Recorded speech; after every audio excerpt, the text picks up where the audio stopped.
Thank you, Mr. Chairman, and Mr. Secretary, thank you for being here. And I am so grateful we have the Alzheimer's volunteers here. We have a great group in Tennessee. And there's some back there. Love seeing them. But you know, Mr. Secretary, the budget that you brought to us, it is full of things that get in the way of research.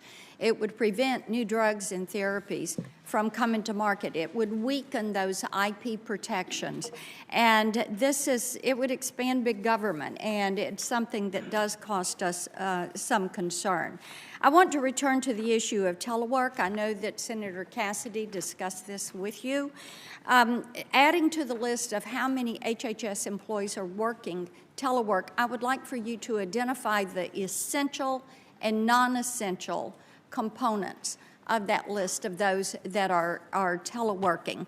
And also looking at you and your team personally, when you look at telework, how many days have you spent in California during COVID-19? Thank you, Senator, for the question. With regard to my status, I know that requests have been made for my schedule, and we will try to provide as much information Yes, as we can. I think it would be great if we were able to get the schedule for you, your security detail, and the records expense reports so that we could see how much. The reason this is important is because you are overseeing an agency that is the equivalent of 1/10 of our nation's GDP. And I think that it is vital that you be on site in overseeing that department. So can you even ballpark how long you were in California and how often you were absent? I don't get to California very often. When I do, it's usually because I'm doing work and I will travel.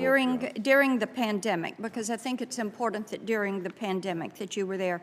Not and often. I want to read this back to you. 2019, talking about the border crisis, you said of President Trump, and I quote, "And to say that it's an emergency, and then within 24 hours, having said it, go off to Florida to your Mar-a-Lago resort when you think there is a national emergency. I think all the evidence, including what Donald Trump says and does, proves this is no national emergency," end quote. So by your own standard, you would equate COVID to not being a national emergency if you're spending those hours in California and being absent from the headquarters.